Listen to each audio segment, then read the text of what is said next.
RNEA,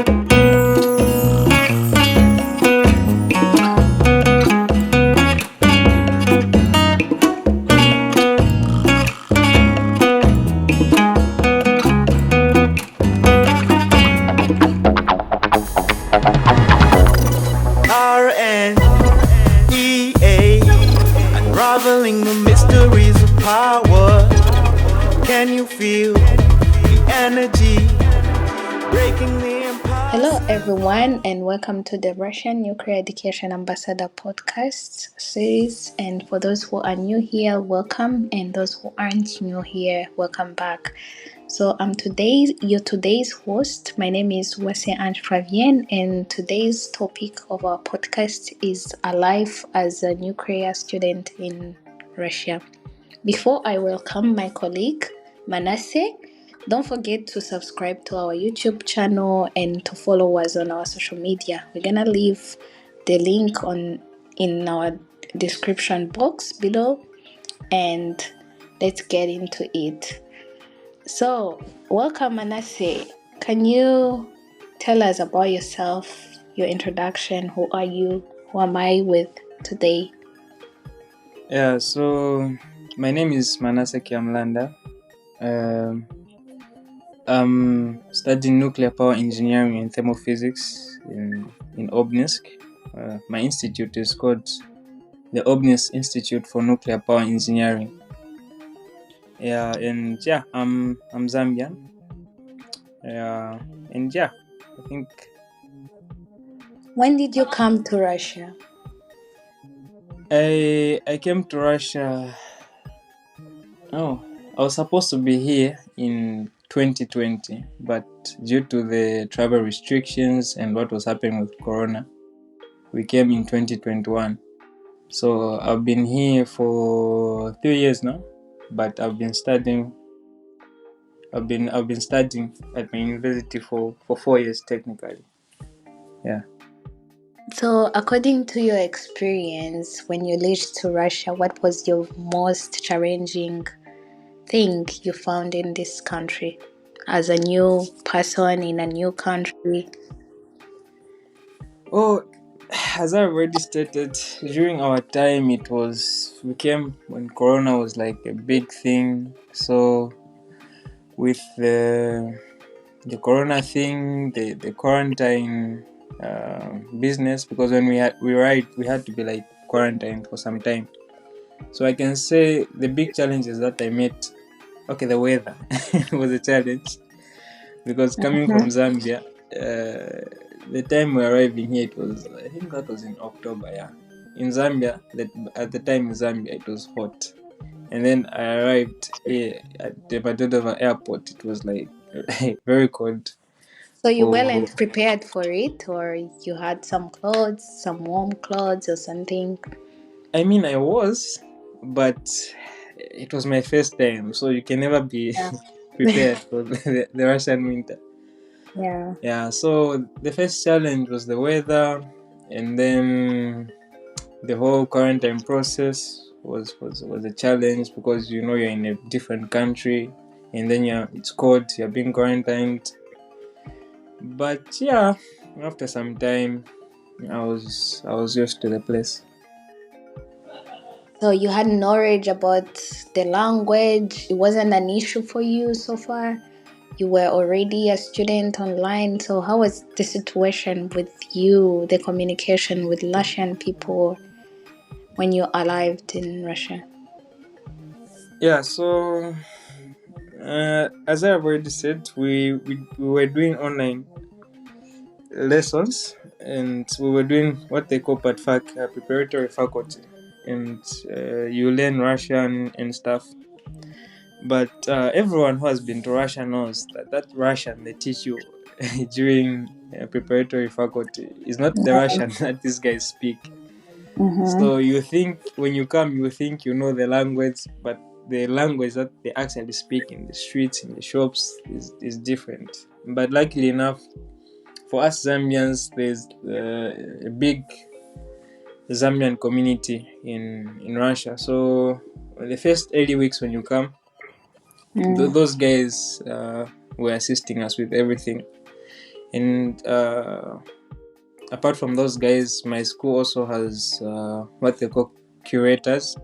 So the job of the curators is to receive new international students and help them throughout the process.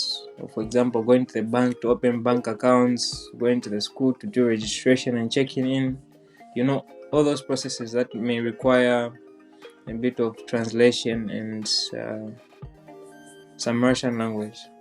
So Yeah. yeah. Speaking of coming from a country like Zambia, what motivated you to come to Russia? What made you choose Russia? What made you choose nuclear education as a country that is known as a very cold country with this weather? So, what was your motivation? Yeah, so truthfully speaking, okay, there was motivation to study nuclear engineering. I already knew from high school that I want to do engineering, but then my options were civil engineering. But I always knew there was something called nuclear engineering. But at the time, I think I must have read about it somewhere, and also after I read it from somewhere, my cousin Alinaso, he was applying to come here. So after I saw like, okay, can't see, this thing, I can actually like pursue it in another country. Yeah. I went for it and applied because in my country we have like they offer scholarships to study in Russia. Like they collaborate with the Russian government and offer scholarships to students every year. So I applied for the next intake, and yeah, uh, that's how I found myself here. So, after your journey and you're already in Russia, do you like it? Do you love here? What do you love the most about Russia, if you love Russia so far? Yeah, I mean, it's a beautiful country. Though myself, I live in Obninsk. It's a historic city when it comes to the field of nuclear power engineering and just anything nuclear. Yeah, this was what like the first commercial nuclear power plant was built, and it has a long history with nuclear stuff. So it's a small city despite all that, and there's not much you can see here, truthfully speaking. But the good part is that it's near Moscow. So every once in a while, I have the opportunity to visit Moscow. It's almost 100 kilometers north of Moscow. So it's just like an hour away. So every time I can visit Moscow anytime, and the transport is like really cheap. So whenever I go to Moscow, I always get amazed with the infrastructure there, with just the beauty of the city, Yeah. the beauty of the architecture. For myself, I do enjoy architecture and anything I art assume related. that Yeah, Moscow might be your favorite place in Russia so far. yeah, it is because it's a historic city, and the architecture. I've said, these guys can build structures. How about food though? How did you adapt to the food of, Russian dishes, their well, cuisine? well, for the food part, in my opinion, I Mhm. can say despite them being good at all these other things, I think their food is not very nice as compared to my own. So you mostly cook for yourself Well, instead yeah, of going to restaurants? yeah. It was, yeah, Interesting. and I do that because like it's hard to like get used to their food from So my that personal experience. But they have some dishes that are like very nice when you just prepare them properly. For example, there's this thing they call grechka. It's some kind of grain. It's very nice and it's very nutritious. So when you make it well, you put it with like some chicken or meat. It's really nice. So coming back to your question, it was hard to adapt to the food. It was like not easy. Personally, it's not like that for everyone, of course. But personally, it was not easy. But after some time, I got used to their food, and yeah, it's not that bad. It's good. Speaking of cooking for yourself, does it mean that a nuclear student also get time to do some extra curriculum activities like cooking, like traveling? So, what do you do as a nuclear student when you have free time? Yeah. So okay. So basically, the question is, do I have free time? And if I do, what do I do in the free time? Yes, exactly. Yeah. Okay. To be honest, the first 2 years a bit involving when it comes to the academics and everything. But of course, you have time to cook. Depending on how you like to do your cooking. There are some people who prepare some food in advance and then they will eat it later. And then there's people like me who like their food fresh, so I don't mind cooking all the time. And yeah, uh, for my institute, I can say the timetable is in such a way where there are some days that are very busy, whereby you barely get any time to have like some free time, and there's some days that are like okay, and you can have free time.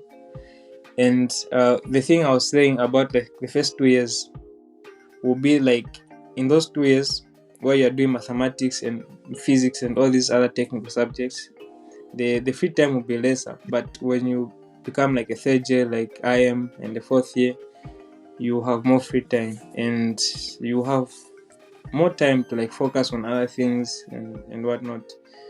And yeah, I actually know some people who have enough time whereby they do some like extra work outside school, and yeah, it works out for them. So it's not like you'll be busy all the time and you won't have free time and all that. As long as you make sure you have your academics in order, you do your assignments and what you're supposed to do, and you're managing your time well, everything will be okay. Speaking of getting a job, what kind of job can you get as a student in Russia? Well, um, yeah, because a lot of Russians are interested in learning English. The most common one I know of is teaching English. Some people have private clients, some people teach kids. Myself, that's what I do sometimes, not always. I go to this kindergarten and I teach the kids some English. And yeah, it's good just for some extra money, or if you're saving. Some people do modeling, both guys and girls. There are guys who are making money doing modeling. I know some photographers. I know some content creators. I know, yeah, it's quite a variety of things you can do. And it's quite inspiring because, okay, I don't know about people from other countries, but what I've noticed is that when Zambians come here, the Zambian students, there are a lot of them that come up with so many great ideas that are outside their school stuff. And yeah, some guys are doing really well. Okay, when are you graduating actually? uh Next year. Yeah. What was your worst year or the most challenging year so far as a student? The most challenging year, or let me just say the most challenging semester. Semester, yeah. Yeah, because for us life is in semesters. Yeah. The most challenging semester was the final year of math. The It final year was of maths. yeah, and as the a final semester of math. as a It physics student. calculus 3 was not easy at all. It Mhm. was yeah, calculus 3 was not easy. I think even probability was not easy for me. Yeah, but it may be different for other people. But for me, those are the things I found You study the in most challenging. Russian language or you study in English language? Luckily, for me, I study in English, but the majority of people study in Russian actually. But So yeah, it means that Russian is no longer a challenge for you, or you still need to use the Russian language. I mean, I still need to use the Russian language because I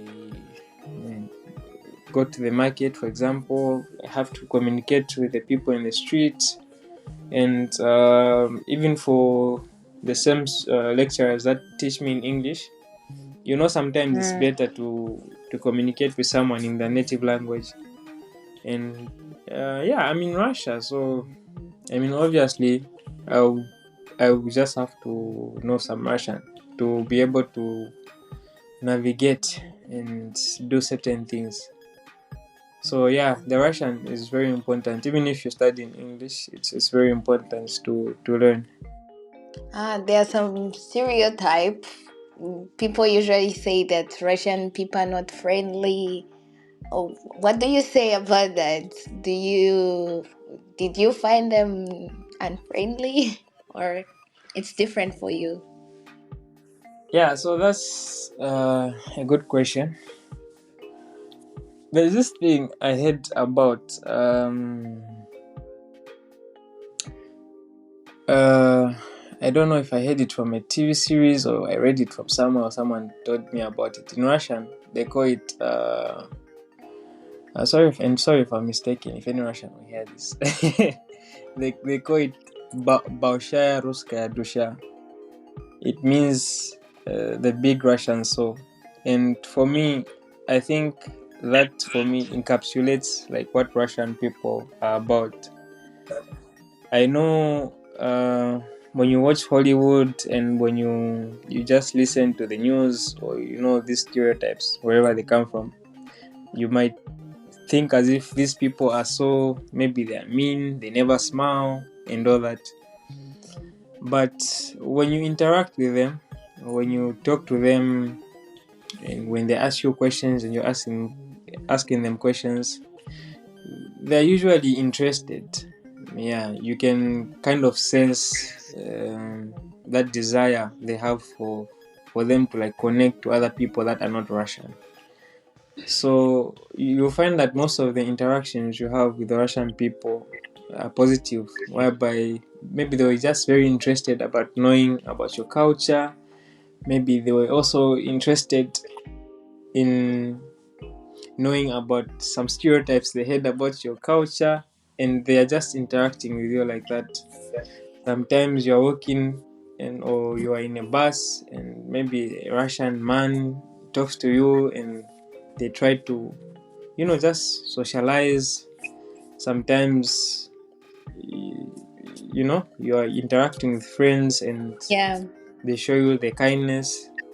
So yeah, they are good people at heart. They are good people. They may be portrayed as tough, and of course they are not very animated. They don't smile a lot, especially in the winter. They don't Yeah. smile a lot when they're walking and when they are going somewhere. But when you stop them and you ask for help, for example, myself, every time I go to Moscow, and everyone who's been to Moscow knows this, you most likely get lost or get confused. But every time I ask the Russian people, oh, you just ask for directions, they'll help you. Oh, they'll Okay. even say, okay, you can take this route, this will be better. And you can tell they are also enjoying that time they're having helping you. So they are good people, and those superstitions they are unfound. They are not based on what actually happens when you come here. The Yeah. So, do you see yourself living in Russia, or how do you figure yourself after 10 years from now? Or after 10 years from now, or 5 years from now, not that I don't like the place, or that I don't I wouldn't want to live here, but it's just that the plans I have for myself and the way I want to uh, do the rest of my life, it's like outside Russia. Yeah, I want to go back home actually. It's not that I want to go to any other country which is not Russia, but I would love to go back home after I get my degree, or maybe if I'll do even my master's degree, I I'll go back home and figure it out from there. So, do you see your degree in nuclear engineering helpful to your country or to the world in general? So yeah, maybe you're trying to ask me like how will I use it to be helpful to my country? Yeah, I Yeah, mean, yeah. the role Oh, of this nuclear energy, like, how do you see it? well, the degree I'm doing, the bachelor's I'm pursuing is nuclear energy related stuff. But nuclear. There's what you call nuclear energy, and there's like an umbrella term called nuclear technologies. So what I can say is that nuclear technology is a broad field and is applicable in many areas, from agriculture, medicine, industry, even other areas that you'd be surprised, that most people would be surprised utilize nuclear technologies. But anyway, that's like a topic for a whole other topic.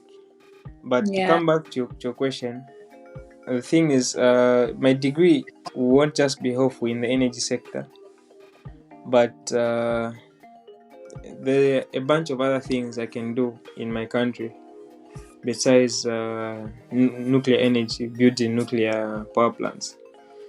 So yeah, and if I get maybe a master's degree in a certain specialty, my knowledge in nuclear energy can be applicable uh, together with that master's degree.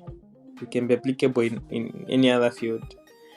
So, for example, okay, personally myself, what I'm considering is maybe focusing more on the agricultural applications and the industrial applications of nuclear technologies. So, yeah, it's very hard to give a prediction of the future I know. and what it will be like when you graduate. Thank you so much, Manasseh. So, I would like you to give an advice to a student who want to consider studying nuclear engineering in Russia. What would you give her as a package from this podcast, or him?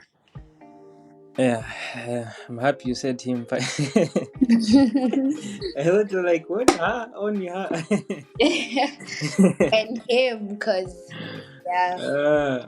Okay, so, okay, as if you're a high school student out there, or you are planning to come and do your masters here in Russia, nuclear, oh, I would advise you to come, of course, because these guys are pioneers, and we're pioneers when it comes to nuclear and anything nuclear related. And there's so much knowledge here, there's so much resources.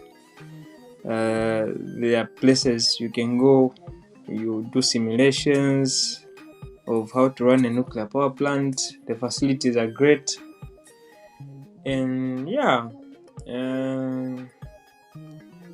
so I would advise you to come, but you should come prepared, of course. You should practice your mathematics and physics, especially if you want to come and do nuclear energy stuff. But if you are coming to do any other stuff, apart from nuclear. Yeah, you should also prepare, of course. And it's a great country. You have a lovely time. You make memories. And I don't know anyone who has ever graduated from here and they regret it or they don't have stories to tell. Yeah, it's a lovely place. It's a diverse country and it's so big, you know. You can travel around and go to different regions and see how it's like you are traveling. It's one country, but it's like you're traveling to other countries within the same country. Yeah. So it's like you're studying in different countries, but you're in one country.